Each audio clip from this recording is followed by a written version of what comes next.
Hey, what's up mga kabayan? Magandang tanghali. So ngayon may bago naman tayong videong gawin na sa buong buhay nyo, hindi nyo pa ito nakita at hindi nyo pa ito napanood siguro. Ngayon lang kayo makakita ng ganitong video. So ang gagawin ko ngayon mga kababayan is magluluto ako ng chinilas. Adobo. So, panoorin nyo hanggang dulo mga kababayan. Siguradong matutuwa kayo at ngayon masubukan ko na kung ano yung sarap sa adobong chinilas at piprituhin natin. At lagyan natin yung kunting sabaw para matikman natin kung ano kasarap. So una mga kababayan, meron tayong ahos, ito. At meron din tayong sibuyas. Siyempre, yung magic sarap. So ang gagawin ko mga kababayan, kunin ko muna yung kanyang hasang. Hasang kasi yun. Kasi matilim yun kainin. Wait lang. Ano yan? Matigas yun kainin. Kunin natin.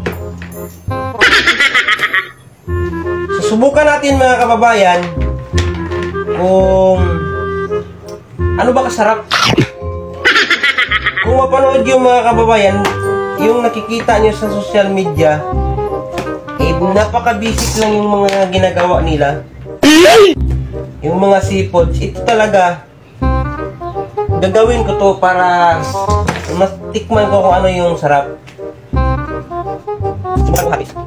Siguro ito. Ayan. Hatiin natin sa pangalawa para hindi siya masyadong. Disclaimer lang mga kababayan, huwag niyong subukan mga bata. Para lang ito sa mga malakas nila lang. Dahil mahirap ngayon mga kababayan, sobrang mahal ang bilhin, so ganito na lang gawin natin. Grabe talaga yun. Ito, i-open natin para ready na siya. Pagdating sa pakpakan.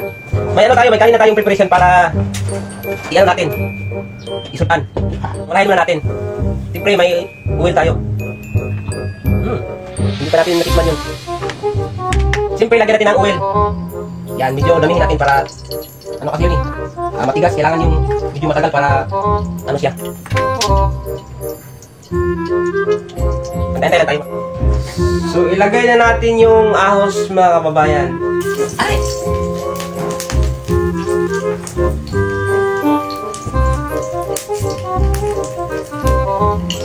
At saka yung sibuyas.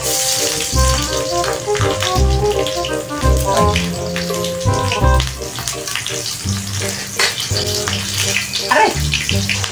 Ang init.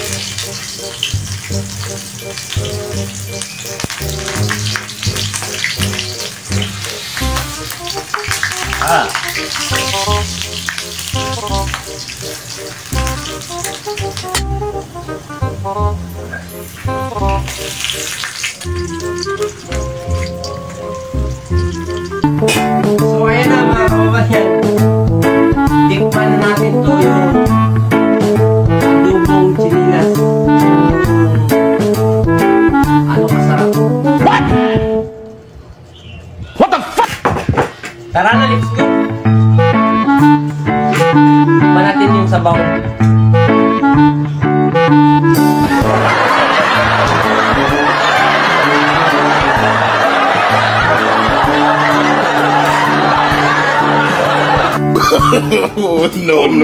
No. Yes.